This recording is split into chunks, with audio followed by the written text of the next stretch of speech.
My name is Serena Waller, and at 19 years old, standing in my Marine Corps dress blues, I believed I had finally escaped hell. The promotion ceremony stage at Camp Lejeune was the pinnacle of honor, proof that I wasn't the invisible shadow my family in Charleston had always wanted me to be.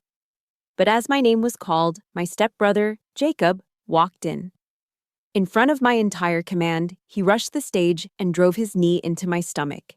The pain was searing, but it was nothing compared to the warm gush of blood that began to spread, staining my pristine white belt crimson. The child I was carrying, my tiny secret hope, was dying on the very stage of my triumph.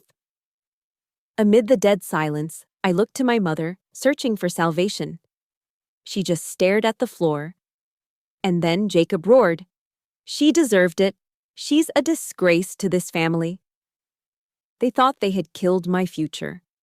They didn't know they had just awakened a warrior. If you have ever been pushed down by your own family as you tried to rise, let me know where you're watching from. Hit that like button, and get ready for a story of betrayal and Marine Corps justice.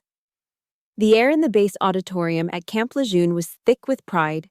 It was a tangible thing, something you could almost taste, a mix of floor polish, starched fabric, and the collective dignity of the United States Marine Corps. I stood at parade rest, my spine a steel rod, my shoulders squared. My dress blue uniform was perfect. The dark blue jacket pressed with razor-sharp creases, the brass buttons on my tunic polished to a blinding sheen. On my collar, the eagle, globe, and anchor insignia felt heavier than metal. It felt like worth. This was the culmination of it all. The sleepless nights spent studying regulations, the endless miles of forced marches under a blistering sun, the rivers of sweat poured onto the unforgiving sand of the Paris Island training grounds. Every drill instructor's roaring voice, every grueling obstacle course had been a chisel, chipping away at the scared, unwanted girl from Charleston and revealing the Marine underneath. My stepfather, Harold, a retired Army colonel who saw the Marines as a lesser tribe, had always said I'd never make it. "You don't have the spine for it, Serena," he'd sneer over dinner. Now, here I was, about to have a new stripe pinned on my sleeve. Promoted to the rank of Corporal Serena Waller. The announcer's voice boomed through the speakers. A wave of applause rippled through the audience of fellow Marines and their families. This was it. This was my identity. Something that was mine alone. Something no one could ever take away from me. As I began my crisp, measured walk toward the center of the stage, my eyes scanned the front row. I found my mother, Linda, seated next to Harold. I searched her face for a glimmer of a smile, a spark of pride for her daughter. All I received was a stiff, almost imperceptible nod. Harold didn't even look at me. His gaze was fixed on the American flag behind the stage, his jaw tight. A familiar pang of disappointment hit me, but I pushed it down. It didn't matter. This moment was still mine. But as I reached the commanding officer, a movement at the side entrance caught my eye. A ghost from my past hell had just materialized. It was Jacob. He wasn't in a suit or even a collared shirt. He wore faded jeans and a nondescript gray t-shirt, a deliberate act of disrespect to the ceremony, to my uniform, to everything this moment stood for. He slouched against the doorframe, his arms crossed, a contemptuous smirk twisting his lips. He scanned the room, then his eyes locked onto me. It was a look that made my blood run cold, a look that stripped away the uniform and the rank and left me feeling like a helpless child again. A knot of pure dread tightened in my gut. It was the exact same look he'd given me when I was 8, right before he'd twisted the arm off my favorite doll just to watch me cry. It was the same look he'd worn when he told his high school friends I was just the bastard my mom brought home. He wasn't here to celebrate. He was here to destroy. I knew, with a certainty that chilled me to the bone, that something terrible was about to happen. He pushed himself off the wall and started walking, not towards the seats, but directly towards the stage.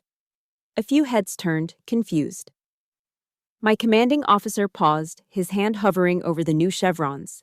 Jacob moved with a predatory grace, his eyes never leaving mine. He mounted the steps in 2 quick strides. The room fell silent. There was no shouting, no argument. just his focused, hateful advance. Time seemed to warp, stretching and thinning until all I could hear was the frantic pounding of my own heart against my ribs. Then, it happened. His motion was brutally efficient. There was no shove, no preamble. He closed the last few feet between us and drove his knee, hard, into my abdomen. A guttural oof sound escaped my lips as the air was violently forced from my lungs. The pain was immediate and blinding. A white-hot explosion that felt like an iron fist crushing my insides. My vision swam with black spots. My knees buckled and I crumpled to the polished floor, my formal white cover tumbling from my head and rolling away. Then came a new sensation. A sickening, warm wetness spreading through the fabric of my uniform. I looked down. A dark stain was blossoming against the pristine white of my ceremonial belt. A horrifying crimson flower. It wasn't just blood. It was my future. My secret. My tiny, fragile hope, spilling out of me and onto the stage of my greatest achievement. Through the haze of pain, my eyes desperately sought my mother. Help me. Please. She sat frozen, her face a blank mask. And then, in a move that was infinitely more cruel than the physical blow, she turned her head, her gaze dropping to stare intently at the floor. She had abandoned me. At my side, I saw Harold. He wasn't looking at Jacob with rage. His hands were clenched into tight fists, his knuckles white, his expression one of pure fury. Directed at me. He was angry that I had caused this scene. A collective gasp went through the auditorium, a wave of shock that was quickly swallowed by a stunned, heavy silence. In that silence, every eye was on me. The fallen Marine. The spectacle of shame. The pain of the attack was immense, but the humiliation was a physical weight, pressing me down, suffocating me. Then Jacob's voice, a triumphant roar that shattered the stillness, echoed through the hall. She deserved it. She's a disgrace to this family. Before the words had even finished echoing, a figure moved with disciplined speed. General Thorne, the base commander, strode to the front of the stage. He didn't spare Jacob a single glance. His eyes, sharp and clear, were fixed first on me, then on his subordinate officers. His voice wasn't a shout, but it cut through the tension with the cold authority of steel. This is an assault on a United States Marine on active duty. Military police apprehend the suspect and secure the scene. Every word was deliberate, powerful. The MPs moved instantly, converging on a stunned Jacob. General Thorne's gaze returned to me, his expression unreadable, but his voice unwavering. And get a corpsman up here now. We have a Marine down. A Marine down. Not a disgrace, not a family problem. A Marine. In that moment of absolute betrayal from my own blood, that one phrase from a stranger was a lifeline. It was a declaration that I belonged to a different family now. A family that did not turn away. A family that, under the code of Semper Fidelis, was always faithful. And they were about to prove it. The sterile white of the hospital room was a blank canvas, and against my will, memory began to paint. The rhythmic beep of the heart monitor was a cruel metronome, counting out the seconds and dragging me back to a time when hope, not pain, was the thing that made my chest ache. The attack on the stage hadn't just broken my body, it had shattered a lock on a room in my mind I had tried so hard to keep sealed. A room filled with the ghosts of every humiliation that had led me there. The most vivid ghost was from my high school graduation day. I had been named valedictorian, the #1 student in a class of over 400. For months I'd poured my soul into that achievement, fueled by an almost desperate need to create a success so undeniable, so public, that even my stepfather, Harold, would be forced to acknowledge it. I spent countless nights hunched over my desk, rewriting my commencement speech until every word shone. I wanted it to be perfect. For them. For me. I'd used the money from my part-time job at a local bookstore to buy a simple white dress. It wasn't fancy, but it was mine. It was clean and bright and felt like a fresh start. Standing on that podium, looking out at the sea of faces, I saw my mother dabbing at her eyes with a tissue. For one fragile, foolish moment, a spark of hope ignited in my chest. I thought, this is it. This is the time it changes. I believed that my achievement was finally big enough for them to see me, truly see me, past the long eclipsing shadow of my stepbrother, Jacob. That hope lasted for the duration of the car ride home. When we pulled into the driveway, I saw the party was already in full swing in our backyard. But something was wrong. The balloons tied to the deck railing weren't the school colors of blue and gold. They were green and silver, the colors of Jacob's varsity football team. A massive banner was strung between two oak trees, and in huge, professionally painted letters, it read, "Congratulations to our future champion." My heart sank. Harold, a beer in hand, had his arm slung around Jacob's shoulders. He was holding court with a group of his friends, his voice booming across the yard. "Full ride scholarship, I'm telling you. The scouts are already calling. My boy is going to be a star." All the attention, all the energy, all the pride in the yard was a vortex swirling around Jacob. And me? The valedictorian? My mother gently took the folder with my speech from my hands, set it on a side table, and then pressed a heavy plastic tray into them. "Serena, honey, could you take some drinks around? The guests are getting thirsty." Just like that, in my simple white dress of hope, I was demoted from the guest of honor to the catering staff at my own graduation party. As I navigated the crowded lawn with a tray of sweating glasses of fruit punch, the cloying, sweet smell suddenly transported me to another time, another party, another, far worse, humiliation. The memory hit me with the force of a physical blow. It was Thanksgiving, 2 years earlier. The whole extended family was there. The dining room table was gleaming, laden with the classic American feast: a golden brown turkey, stuffing, mashed potatoes, and the deep, rich red of my mother's famous cranberry sauce. I had just served myself a slice of turkey when Jacob, sitting across from me, leaned forward. He didn't say a word. He just locked his eyes on mine, a slow, malicious smirk spreading across his face. And then he did it. He hawked and spat, a thick, disgusting glob of saliva that sailed across the table and landed squarely on the turkey on my plate. The sound it made, a wet, revolting smack, turned my stomach. I froze, my fork halfway to my mouth, every muscle in my body paralyzed with shock and disgust. But the most horrific part wasn't the act itself. It was the reaction. Harold, seated at the head of the table, saw the whole thing. He let out a great booming laugh that shook his entire body. "Just adding a little flavor, Serena," he roared, wiping a tear of mirth from his eye. "Eat up." He thought it was the funniest thing he'd ever seen. My mother's face went pale. She shot out of her chair and snatched my plate, but not to confront Jacob. She leaned down, her voice a frantic, urgent whisper in my ear. "Don't make a scene, Serena. For God's sake, just let it go." She was more terrified of a social disruption than she was outraged by her son's vile degradation of her daughter. She threw the plate in the kitchen trash and told me to just eat the side dishes. The memory was so visceral it made me shudder there in the backyard, causing the glasses on my tray to rattle. As if on cue, Jacob and his football buddies swaggered past me. He didn't even look at me. He just jutted out his hip, a casual, deliberate motion that sent my tray tilting. Bright red punch cascaded down the front of my white dress. "Oops, clumsy," he sneered, flashing the exact same smirk from that Thanksgiving. He didn't stop walking. Harold saw it from across the lawn. His voice cut through the party chatter, sharp and annoyed. "Serena, get that cleaned up. Don't you dare ruin your brother's party." Your brother's party. I stood there, frozen, dripping in red punch that looked like blood against the white fabric. And in that moment, I understood. The spit, the punch, it made no difference. In their eyes, I was not a person to be celebrated. I was just something to be stained, something to be spoiled, a background character whose only purpose was to make their golden boy shine brighter. The stain wasn't an accident, it was my designated place in the family portrait.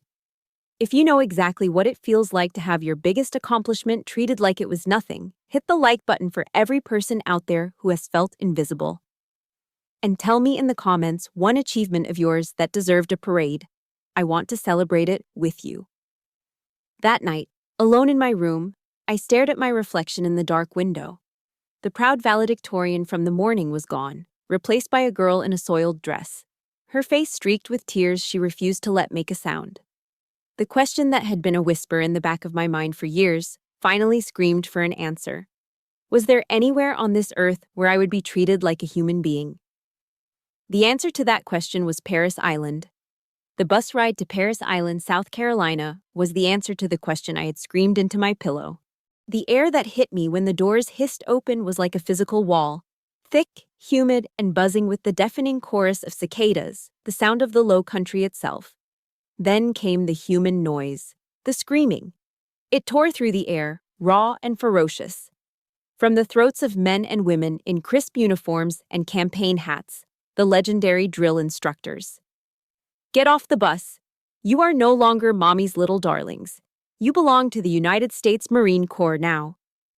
Yellow footprints were painted on the asphalt, and we were ordered onto them, our civilian lives ending the second our sneakers touched the paint. For the other recruits stumbling off the bus, wide-eyed and terrified, this was a culture shock of the highest order. For me, it was strangely familiar. I had grown up in a house of yelling. But this was different. Harold and Jacob's rage was chaotic, personal, and designed to break me down for their own satisfaction. This was structured. This had a purpose. This was not about destroying me. It was about forging me into something new. The days that followed blurred into a relentless cycle of deconstruction and reconstruction. Life became a series of motions, repeated until they were etched into muscle memory. Pre-dawn marches where the world was still gray and silent, our boots the only rhythm. Obstacle courses under a punishing sun that beat down on the back of my neck, turning the air into a shimmering haze. Hours spent in the sweltering armory, disassembling and cleaning my rifle until my hands were raw and blistered, the smell of gun oil permanently ingrained in my skin. Every muscle in my body screamed in protest. My lungs burned with every ragged breath. I was being systematically broken down, stripped of my individuality, and remade into a single, functioning part of a larger whole. There was no Serena Waller anymore. There was only Recruit Waller. The ultimate test was the Crucible, a brutal 54-hour combat simulation designed to be the final forge. With minimal food and even less sleep, we were pushed beyond every conceivable limit. On the second night, during a long, forced march through a swampy trail, my body finally gave out. My legs buckled, and I collapsed into the mud, my pack feeling like it was filled with lead. I couldn't move, I couldn't breathe, I was done. As I lay there, ready to quit, two images flashed in my mind's eye with startling clarity. Jacob's sneering, triumphant smirk as he spat on my food, and Harold's cold, dismissive eyes as he called my graduation a ruin. A surge of white-hot anger, hotter than the South Carolina sun, flooded my veins. It was a fuel more potent than any food or rest. The pain from my family was a deeper, more familiar wound than the pain in my muscles. I knew that pain. I had lived with it my whole life. This physical agony was temporary. The agony of returning to Charleston a failure would be eternal. I clenched my jaw, tasting mud and grit, and forced myself back to my feet. I hefted my pack, squared my shoulders, and kept marching. The past I was running from had just become the engine that propelled me forward. But escaping the ghosts of my family was one thing. Escaping the need for them was another. The most sacred ritual at Paris Island was mail call. Every evening, after the final formation, a drill instructor would walk into the barracks, a sack of letters slung over his shoulder. It was the one moment the constant tension broke. Recruits would hear their names, and a wave of relief would wash over their faces. They'd sit on their footlockers, some crying silently as they read words of love and support, others laughing at jokes from home. It was their lifeline to the world they'd left behind, a reminder of why they were enduring this hell.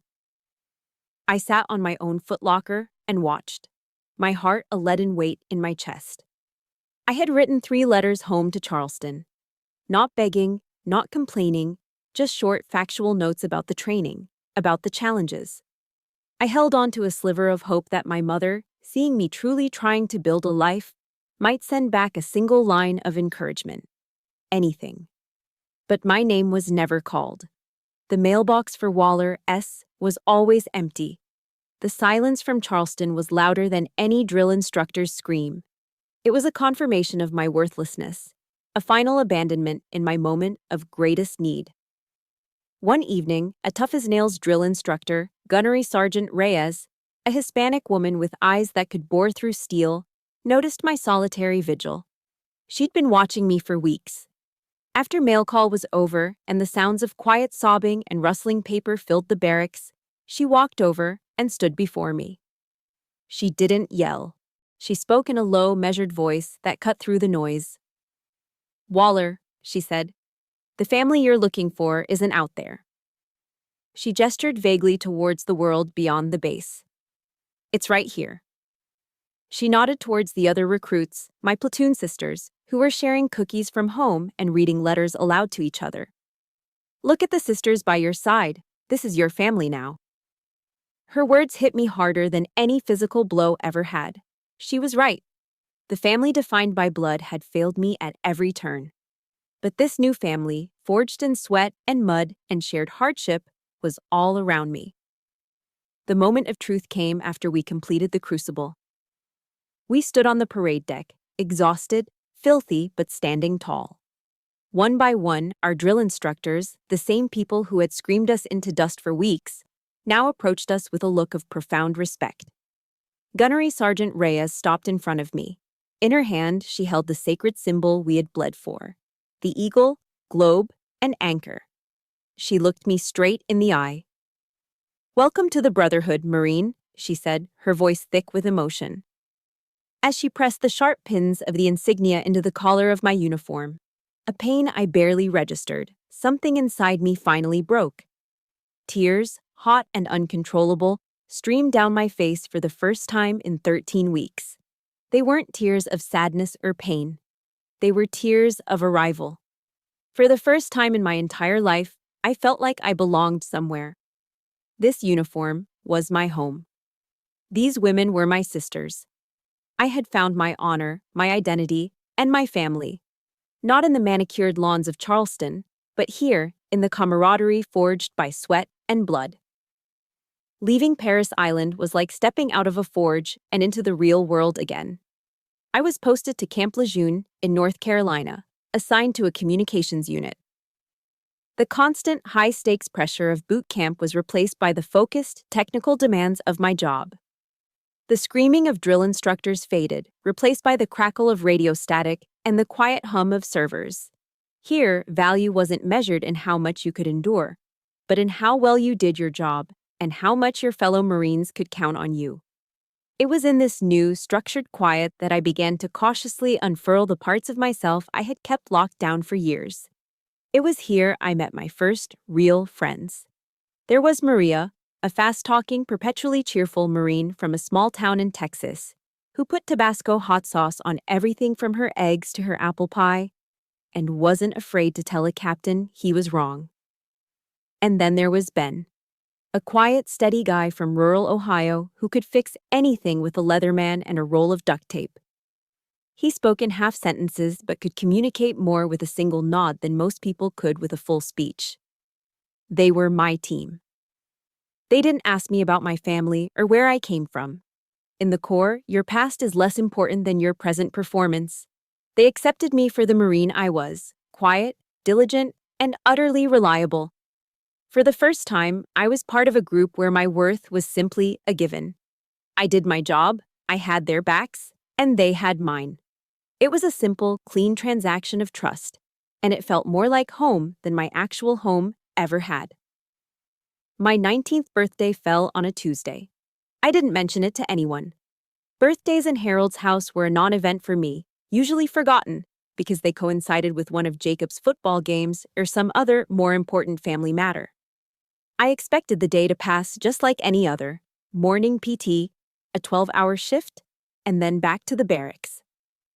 That evening, when I pushed open the door to my barracks room, it was pitch black. The light switch didn't work. My Paris Island training kicked in instantly. My body tensed, my senses went on high alert, and I instinctively dropped into a low, defensive crouch. My mind raced through threat assessments. Suddenly, the lights flickered on. Standing in the middle of the small room were Maria, Ben, and a half-dozen other Marines from our unit.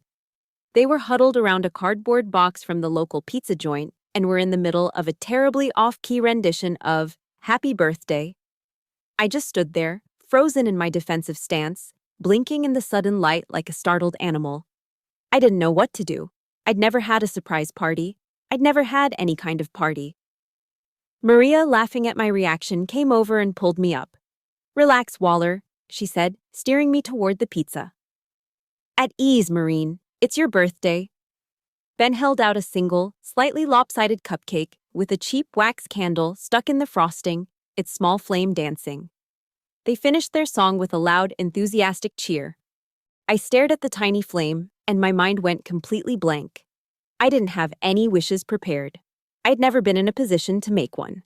The sheer, unexpected kindness of it all was overwhelming. This wasn't a grand gesture. It was pizza in a box and a 99-cent cupcake from the PX. But to me, it felt like a state dinner. It was the fact that they had remembered, that they had noticed, that my existence on this particular day was a reason for them to gather and smile. After I awkwardly blew out the candle, Maria handed me a small, clumsily wrapped box. "We all pitched in," she said, her usual bravado softened by a genuine warmth. My fingers fumbled with the wrapping paper.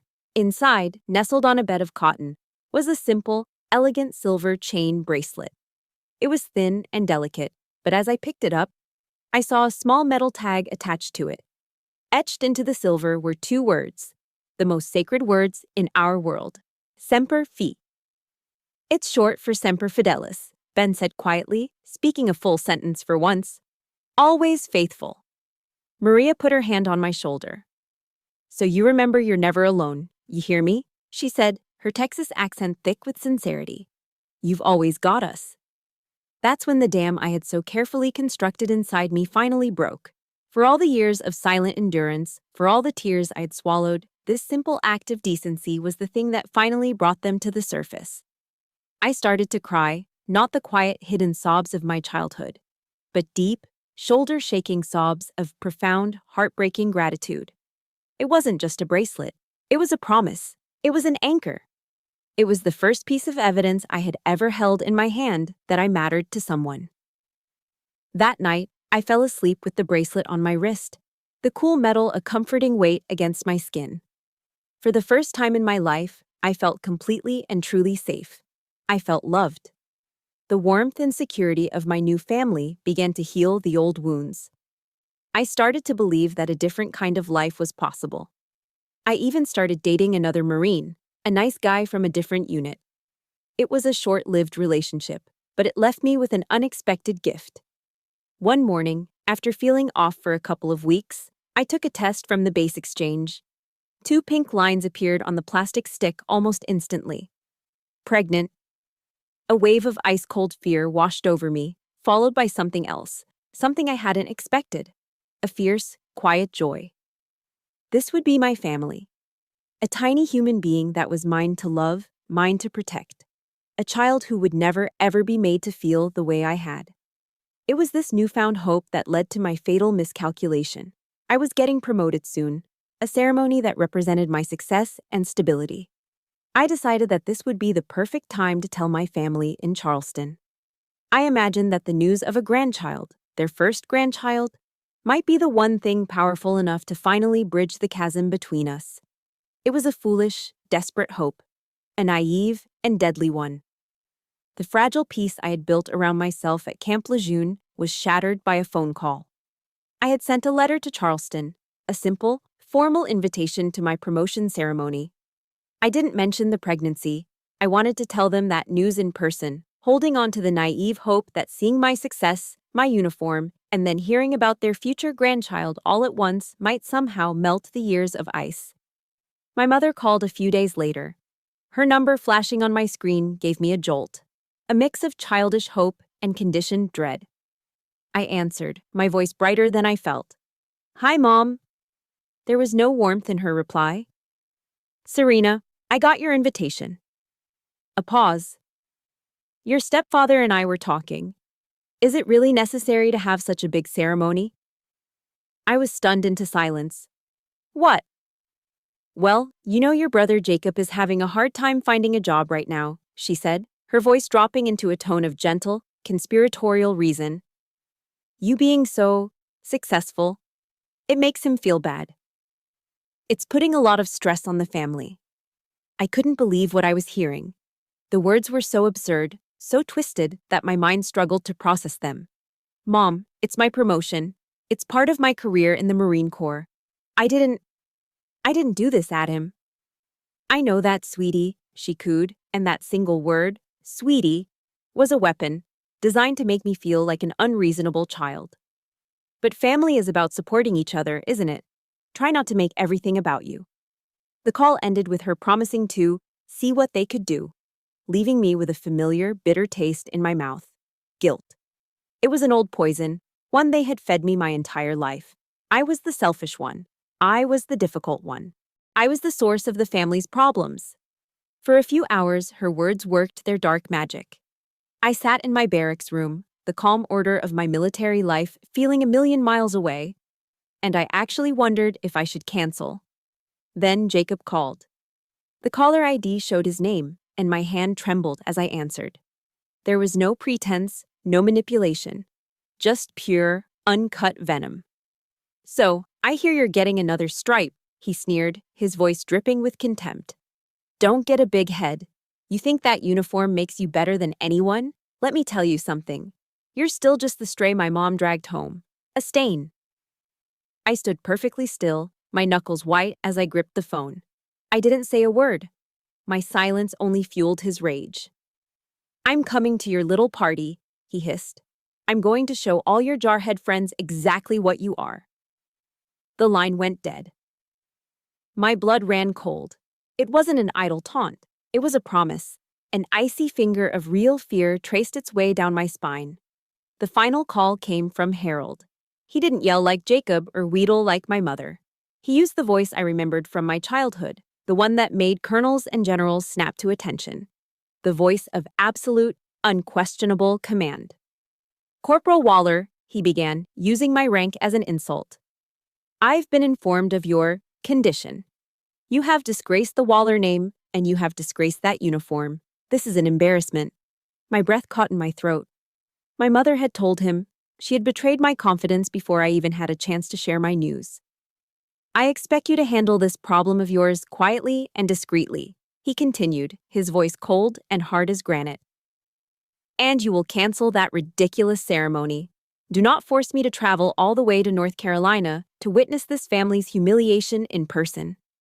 A problem. My baby. He had called my baby a problem. A switch flipped inside me. The guilt, the fear, the years of ingrained obedience, it all vanished, burned away by a sudden, clarifying rage. The quiet, disciplined life I'd built was under direct assault. They were trying to tear it all down, to drag me back into the chaos and misery of their world. That night, sleep was impossible. The toxic words of my family echoed in my head, a three-part chorus of manipulation, hatred, and command. I sat on the edge of my bunk in the dark, the weight of their combined assault pressing down on me. I glanced down at my wrist. The silver of the Semper Fi bracelet caught the faint moonlight coming through the window. You are not alone. Maria's voice. This is your family now. Gunnery Sergeant Reyes's words. They were right. I was not that scared little girl anymore. I was a United States Marine. And a Marine never goes into a fight unprepared. My mind flashed back to a lesson from intelligence training at boot camp. Your best weapon, the instructor had said, is credible evidence. Information is ammunition. The next morning, I felt a cold, hard resolve settle in my gut. After my shift, I took a bus off base to a strip mall in Jacksonville. I walked into an electronics store and bought a small, powerful digital voice recorder, the kind journalists use. Then I went to a cell phone kiosk and had them install a call recording app on my phone, one that activated automatically. Walking back to the base, the weight of the small device in my pocket felt significant. It felt like the cold, reassuring weight of a weapon. I didn't know exactly how or when I would use this ammunition. But I knew one thing with absolute certainty. I was done being a silent victim. I was done letting them control the narrative. From this moment on, every word they used against me would be recorded. Every threat, every lie, every manipulative whisper. The war had begun. In the few days leading up to the promotion ceremony, I tried to build a wall around my mind. I focused on my duties, the familiar, grounding rhythm of work. I went to the chow hall for dinner with Maria and Ben, letting their easy banter wash over me, trying to soak in the normalcy, the simple peace of their friendship. They could tell something was wrong. My smiles were tight, my shoulders tense. Ben, in his quiet, observant way, finally broke the silence one evening over a plate of Salisbury steak. "Everything okay, Waller?" he asked, his eyes full of a concern that was all the more powerful for its rarity. I forced a shrug, pushing mashed potatoes around my plate. "Just family stuff," I mumbled, the words feeling heavy and inadequate. Maria reached across the table and squeezed my hand, her grip firm and reassuring. "Hey," she said, her usual boisterous energy softening. "You remember what we told you? We're your family here. You got us." Her words were a small shield, a momentary reprieve from the anxiety that was coiling in my gut. But even with their support, I couldn't shake the feeling of impending doom. The storm was coming. It broke the night before the ceremony. My phone rang, and my mother's name lit up the screen. I let it ring twice before answering, my heart hammering against my ribs. This time, her voice wasn't manipulative or cloying. It was raw, undiluted panic. "Serena, listen to me. Jacob is on his way there. He left a few hours ago. He's furious, Serena. Please, for my sake, call your commanding officer. Tell them you're sick. Just cancel the ceremony. Please." A cold, hard calm settled over me. The fear was gone, replaced by something solid and unyielding. "No, Mom," I said, my voice even. "I'm not canceling. I earned this." Her panic dissolved into hysterical, wheezing sobs. "Why are you so stubborn? Why do you have to be so difficult? He's your brother. He's just a little hot-headed, that's all. You're going to ruin his future. You're destroying this family." Hot-headed. The phrase echoed in the chambers of my memory, unlocking a flood of buried images. I took a slow, deep breath, the air feeling sharp in my lungs. My voice, when I spoke, was dangerously quiet. "Mom," I began, the words measured and precise. "I was 14 when his hot head pushed me down a flight of stairs and sprained my wrist. I've spent 19 years being shamed and humiliated by his hot head. Right now, I'm carrying your grandchild, and you are on this phone begging me to hide, to run away, to protect the man who has threatened both me and this baby." A choked, desperate sound came from her end of the line. But he's Harold's son." That was it. That was the line. The final, clarifying truth. It wasn't about me, or Jacob, or even the baby. It was about him. Harold. The patriarch, the commander, whose golden boy could do no wrong. In that moment, something inside me didn't just break. It vaporized. The last lingering thread of hope for a mother's love, a hope I didn't even know I was still clinging to, turned to ash. There was no grief. There was no sadness. There was only the clean, cold emptiness of space, a void where a heart used to be. My voice when I spoke again was sharp and final. "Enough," I said. "I've heard enough." I ended the call. The silence that followed was absolute. I walked into the small bathroom, my movements stiff and robotic, and flicked on the light. I stared at my reflection in the mirror over the sink. I expected to see a scared, tear-streaked girl on the verge of collapse. But that's not who was looking back at me. The woman in the mirror had eyes that were not afraid. They were cold, hard, and blazing with a fire I had never seen before. Her jaw was set, her back was straight. I wasn't looking at Serena Waller, the victim. I was looking at Corporal Waller, United States Marine. And in that instant, I realized the fatal miscalculation they had all made. For years, they had treated me like prey, like a timid sheep to be herded and tormented for their amusement. They had cornered me, pushed me, and threatened me. thinking I would eventually just lie down and break. They never realized they weren't cornering a sheep. They had just backed a wolf into a corner. If you have ever had a moment in your life where you finally said, "Enough is enough," hit that like button to stand with everyone who found their strength. And if you believe I made the right choice, comment with a simple warrior below. I want to know you're with me. My hand reached for my phone, steady and sure. There was no hesitation, no second guessing. I scrolled through my contacts, bypassing Maria and Ben, bypassing everyone in my chain of command. I went straight to the top. I found the number for the office of the commanding general of the base, General Thorne. I knew it was an incredible breach of protocol, a leap over a dozen ranks. But this was an extraordinary situation. This was no longer a family squabble. This was a direct threat against a Marine on his base. I wasn't going to wait to be a casualty. I was reporting an imminent threat. The battle was coming, but it would be fought on my terms. The call from General Thorne's office came the morning of the ceremony. It was delivered by a stern-faced gunnery sergeant, and it was a summons, not an invitation. My heart hammered against my ribs. I had broken the chain of command in the most dramatic way possible. I had leaped over captains, majors, and colonels to get to the top. I walked across the base to the command building, my back ramrod straight, my mind preparing for a formal reprimand, or worse.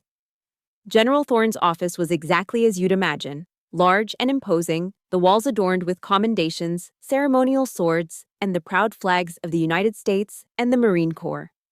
He wasn't sitting behind his massive mahogany desk. He was standing by the window, looking out over the parade grounds. He turned as I entered, and his expression wasn't angry.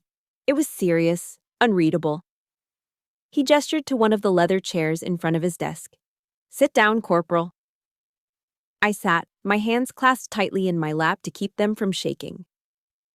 "Corporal Waller," he began, his voice calm and even. "Report." It wasn't a question. It was a command. And my training took over. All the fear and emotion drained away, replaced by the focused clarity of a mission briefing. I delivered the report concisely, factually, without a tremor in my voice. I detailed the history of abuse, the pattern of manipulation, and the direct threats that had been made against me and my unborn child.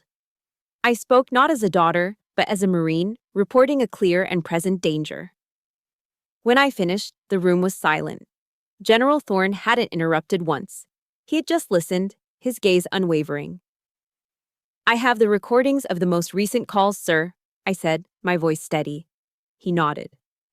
"Proceed." I placed the small digital recorder on the polished surface of his desk. The wood felt cool and solid beneath my fingers. I pressed play. The toxic voices of my family filled that sacred space. Jacob's snarling hatred, Harold's cold, dismissive command, my mother's manipulative sobs. The general stood motionless, his hands clasped behind his back, his jaw tightening with every recorded word. The contrast between their chaotic cruelty and the quiet dignity of his office was staggering. When the last recording clicked off, the silence returned, heavier this time. General Thorne walked back to the window, his back to me. For a long moment, he said nothing. Then, he turned around. "Thank you, Corporal," he said, and the formality was laced with something else. Respect. "You showed immense courage and foresight in gathering this intelligence." He began to pace slowly in front of the window. "Your family system failed to protect you. The Marine Corps will not." Those words hit me with the force of a physical blow. It was more powerful than any word of sympathy could ever be. It was validation. It was an acknowledgement from the highest authority I knew that my pain was real, that my fight was just. He informed me that he had already arranged for covert security to be present at the ceremony and had put the military police on high alert. The tragic events of that day unfolded just as I had feared. But the general's foresight meant that when Jacob attacked, the response was immediate and overwhelming. My next clear memory is of the sterile white walls of the Naval Hospital. The physical pain was a dull, throbbing ache, but the emotional pain was a gaping wound. I had lost the baby. I had lost my family. I had lost everything on that stage. But as the fog of grief and medication began to lift, a cold, hard resolve took its place. I remembered the serenity prayer, one my grandmother used to recite. God, grant me the serenity to accept the things I cannot change, the courage to change the things I can, and the wisdom to know the difference. I couldn't change what they were. I couldn't change what they had done. But I could change what happened next. I asked Maria and Ben to bring my laptop from the barracks. With their quiet, unwavering support, I began the real work. I became a soldier preparing her arsenal. I spent hours listening to the recordings again, but this time I wasn't a victim reliving the trauma. I was an analyst, a detective. I transcribed every call, timestamping each threat, highlighting every admission of past abuse. The process was agonizing. Every word was a fresh cut. But with every piece of data I logged, a sense of control began to seep back into me. I was no longer drowning in the chaos of their abuse. I was mapping it, defining it, turning it into a weapon. I wrote a detailed, chronological statement documenting every incident I could remember, from the broken doll to the spit on my Thanksgiving plate to the stolen graduation party. I transformed the messy, chaotic pain of my past into a structured, orderly case file. My grief was the fuel, but discipline was the engine. A few days later, General Thorne came to visit me in the hospital. He wasn't alone. With him was a woman in the crisp uniform of a Marine captain. Her collar bore the insignia of the Judge Advocate General's Corps, the JAG. She was sharp, with intelligent eyes and an air of confidence that was both calming and formidable. "Corporal Waller," the general said, "this is Captain Jessica Morales. She's one of our finest prosecutors." He paused, then added, "She requested to take your case personally." Captain Morales stepped forward and offered a small, knowing smile. It wasn't a smile of pity, it was a smile of understanding. "Serena," she said, dropping the formalities and making it clear this was more than just a case. "I've been where you are. My family didn't believe me either." She looked me straight in the eye, and in her gaze I saw a reflection of my own fire. "We're going to win this fight. Not as a lawyer and a client, as Marines." The court-martial was held in a formal, sterile room on base that smelled of old wood and institutional polish. It was a space built for cold, hard facts. An American flag and the flag of the Marine Corps stood proudly in the corner, their colors a stark, solemn backdrop to the drama about to unfold. I walked in, flanked by Captain Jessica Morales, my own posture mirroring the rigid straightness of the flagpoles. Across the room, I saw them. Jacob was at the defendant's table, dressed in an expensive-looking suit, a smirk playing on his lips. He looked confident, almost bored, as if this were just an annoying administrative hurdle. My mother and Harold sat in the front row of the gallery. Harold sat stiffly, his face a mask of indignation. My mother wouldn't look at me. She just stared at her own hands, twisting them in her lap. I took my seat next to Captain Morales. I was wearing my service Alpha uniform, the green jacket and khaki shirt, a suit of armor I'd earned. I felt its weight on my shoulders, a reminder of who I was now. I was not a cowering victim. I was a witness. I was a Marine, ready to perform my duty. Jacob's civilian lawyer, a slick man with a gold watch, began his opening statement by painting a picture of me as an unstable, dramatic, and promiscuous young woman. He implied my pregnancy was the result of carelessness and that I was an attention seeker, prone to exaggeration. He was trying to build a narrative where I was the problem, the agent of chaos in an otherwise respectable family. When it was my turn to take the stand, he came at me with a barrage of carefully worded questions designed to trip me up. "Corporal Waller, isn't it true you had a contentious relationship with your family?" "I would describe it as abusive, sir," I answered calmly, my voice even. "And this pregnancy," he said, gesturing vaguely. "It wasn't from a long-term, committed relationship, was it?" "No, sir." "So you were emotional. Unstable, perhaps, after the relationship ended?" "No, sir. I was pregnant, and I was assaulted by your client." I answered every question with the same direct, factual simplicity. I refused to let him twist my words or lead me down a path of emotional speculation. I stuck to the facts, just as Captain Morales and I had rehearsed. This was a battlefield of words, and I would not give him an inch of ground. The tide began to turn when Harold was called as a character witness for Jacob. He walked to the stand with the unshakable arrogance of a man used to being the most powerful person in any room. He introduced himself as Colonel Harold Waller, United States Army, retired. He spoke glowingly of Jacob's athletic prowess and leadership potential. He painted me as a difficult, resentful child who had always been jealous of her brother. During cross-examination, Captain Morales was masterful. She approached him with deference. Colonel Waller, thank you for your service. As a retired officer, you understand the importance of integrity and honor, correct? Of course, he boomed.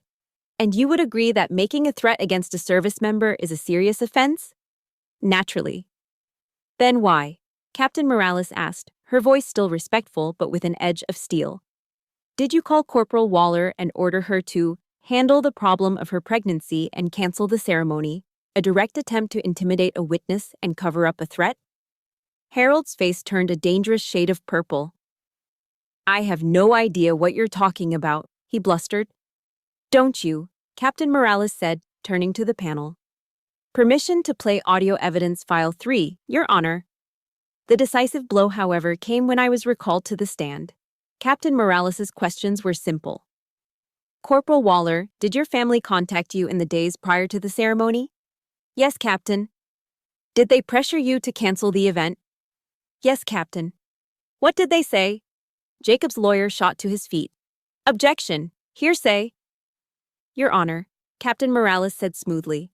It's not hearsay if we have it on tape. She nodded to the tech sergeant. And then, the secret weapon was deployed. The recordings. Jacob's hate-filled voice, snarling that I was a stain and promising to expose me, echoed through the silent courtroom. Then came Harold's cold, commanding voice, calling my baby a problem and demanding I cancel the ceremony. And finally, my mother's tearful, manipulative pleading. The raw, undeniable toxicity filled the air, a poison cloud that choked out all of Jacob's lawyer's carefully constructed lies. I watched Jacob's face. The smug confidence drained away, replaced by a pale, slack-jawed shock. My mother hunched over, pressing her face into her hands, as if she could physically block out the sound of her own betrayal. The final witness was General Marcus Thorne.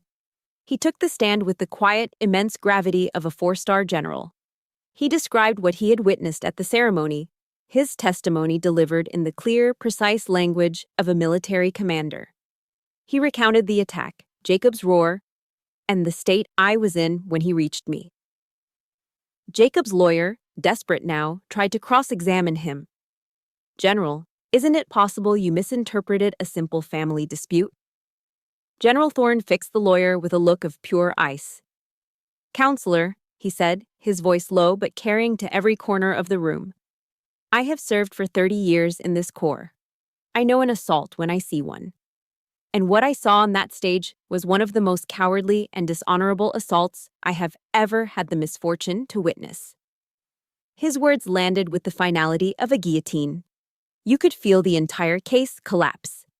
The panel of officers deliberated for less than 20 minutes. The foreman, a stern-faced colonel, stood and delivered the verdict.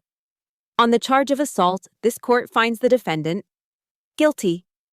The gavel slammed down, the sound cracking like a rifle shot in the silent room. Jacob crumpled in his chair, a strangled, guttural sob escaping his lips. My mother wailed. I didn't feel a surge of joy or triumph. There was no victory parade in my soul. There was only a vast, quiet, and profound sense of relief. The nightmare, at last, was over. There was no celebration after the verdict. No triumphant dinner, no popping of champagne corks. I walked back to my barracks room, the silence of the empty space wrapping around me like a heavy blanket. The war was over. I had won. But I felt hollow, an empty battlefield where victory and loss looked devastatingly similar. Justice had been served, but my baby was still gone. My family was shattered beyond repair. Captain Morales found me a few hours later, sitting on the edge of my bunk, just staring at the wall. She didn't offer congratulations. She just handed me a steaming styrofoam cup of black coffee. This part is normal, she said, her voice gentle. There are casualties in every war, even the ones we win. Give yourself time to grieve what was lost. Her words gave me permission to feel something other than relief. The legal battle was over, but the war for my own healing had just begun. A request came the next day. My mother wanted to see me before she and Harold drove back to Charleston. I agreed to meet her at a small, neutral coffee shop off base. I needed this meeting to be on my terms, away from the charged environments of the base or a home. She looked 10 years older than she had in the courtroom. The fight had drained her, leaving her looking frail and defeated. She started to cry before the waitress even brought our coffee, a torrent of words pouring out of her about how devastated Harold was, about how Jacob's life was ruined, about the shame this had all brought upon them. Not once did she ask how I was feeling. Not once did she mention the grandchild she had lost. Finally, her frantic monologue wound down. She looked at me, her eyes pleading. "I know you're angry, Serena," she whispered. "But if you had just been a little more yielding, it never would have come to this." I looked at my mother, the woman who had given me life, and I felt no anger. The fire of my rage had burned out, leaving behind only the cold ashes of a profound and infinite sadness. It was the sadness of accepting a final, unchangeable truth. She would never understand. She was a permanent resident of their world, a world where Harold's pride was the son, and Jacob was the heir apparent. "Mom," I said, my voice soft but firm, devoid of accusation, "I've been yielding my entire life." I reached across the table and placed my hand over hers. Her skin felt like paper. "I love you. I think I always will. But I can't live in their shadow anymore. I can't." That was the goodbye. The final boundary drawn not in anger, but in the quiet sorrow of self-preservation. I never saw Harold again. I didn't need to. Instead, I wrote him a letter.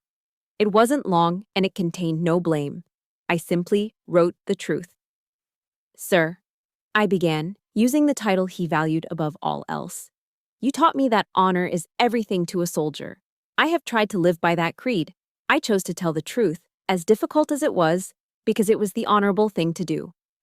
I hope that one day you'll understand that honor isn't found in hiding a wrong, but in facing it."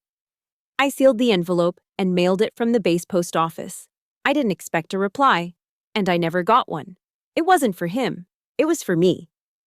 It was the final act of closing a door, my own declaration that I was reclaiming the definition of honor for myself. It was the last verse of a poem I'd found and held onto, a lifeline in the dark, Invictus. I am the master of my fate. I am the captain of my soul. My final meeting was with General Thorne. I stood before his desk once more, but this time it was to submit my request for an honorable discharge. He reviewed the paperwork, his expression unreadable. Then he looked up at me, his eyes filled with a deep, paternal understanding. "You have served this corps with distinction, Waller," he said, his voice quiet but firm, "on and off the battlefield. The Marine Corps gave me my strength, and it gave me justice, sir," I replied, my voice steady. "Now I need to find my peace." He nodded slowly. "Go find it, Marine," he said, the words both a release and a blessing. "You've earned it." Walking out of his office and into the bright North Carolina sun, I didn't feel like I was quitting. This wasn't a retreat. It was a conscious choice. For the first time, I wasn't running from a painful past. I was walking toward an unknown future. A future that wouldn't be defined by a uniform, or by a family's expectations, or by the ghosts of what I had lost. It would be a future I would build myself, one quiet day at a time. I moved to Arlington, Virginia. It felt right, being close to the heart of the nation I had served. I rented a small apartment with a balcony that overlooked a quiet, tree-lined street. The peace was a stark contrast to the rigid order of the barracks and the suffocating tension of my childhood home. It was a blank slate. My mornings began with a run. Not the forced, grueling marches of Paris Island, but a quiet, solitary jog through the dew-kissed parks of a city waking up. I ran not because I was ordered to, but because I loved the feeling of the cool air on my face, the steady rhythm of my own feet on the pavement. I was reclaiming my body, not as a weapon, but as my own. I found a profound peace in simple, daily routines. The rich aroma of brewing coffee, the quiet rustle of pages in a book, the silent respect of visiting the city's monuments. One crisp autumn afternoon, I took the metro to Arlington National Cemetery. I walked for hours among the endless, uniform rows of white headstones, each one a testament to a life of service and sacrifice. The scale of it was humbling. Standing there, surrounded by the quiet dignity of the nation's heroes, I felt a sense of honor that was purer and deeper than any I had known before. I wasn't there as a Marine. I was there as a citizen, a survivor, paying my respects. I found a quiet, sun-dappled patch of grass, and I placed a single white rose upon it. It was a silent, private farewell to the child I never got to meet, a final acknowledgement of a life that was, however brief, a part of my own story. Captain Morales had given me a parting gift before she was reassigned, a phone number for an organization called The Mission Continues, a nonprofit that helps veterans find new purpose through community service. On a whim, I called. I started volunteering, just doing administrative work, filing papers, and answering phones in their DC office. I didn't talk about my past, I just wanted to be useful. The office ran a support group for female veterans who had experienced trauma. I sat in on a few meetings, just listening from the back of the room. I heard stories of combat, of loss, of struggles to readjust to civilian life. I heard echoes of my own pain in their voices. One evening, the group facilitator, a kind-eyed former Air Force captain, looked at me. "Serena," she said gently, "would you like to share?" My heart hammered in my chest. But looking at the faces of the women around me, I saw not judgment, but a deep, shared understanding. For the first time, I told my story. The words came out haltingly at first, my throat tight with unshed tears. But as I spoke, I saw the women nodding. I saw tears of empathy in their eyes. And in that moment, I realized my story had a power I never knew. It wasn't just my pain anymore. It was a mirror, reflecting their own struggles back at them, showing them they weren't alone. It was proof that survival was possible. It was proof that winning was possible. My small role as a volunteer slowly grew. I became a peer mentor, then a group leader. I found that the greatest healing came not from forgetting my past, but from using it as a bridge to connect with others. The wounds I carried became the very tools I used to help others stitch their own lives back together. The ugliest, most painful parts of my life were being transformed into my greatest source of purpose. A few years later, an invitation arrived. It was a request to be the keynote speaker at a national conference for veterans. The thought terrified me, but I knew I had to do it. I walked onto that stage, not in the crisp uniform of a Marine, but in a simple dress. The auditorium was vast, filled with hundreds of faces. A spotlight blinded me, and for a terrifying second, I was back on that other stage, the one at Camp Lejeune. But this time, there was no fear. I took a deep breath and stepped up to the podium. The hall fell silent.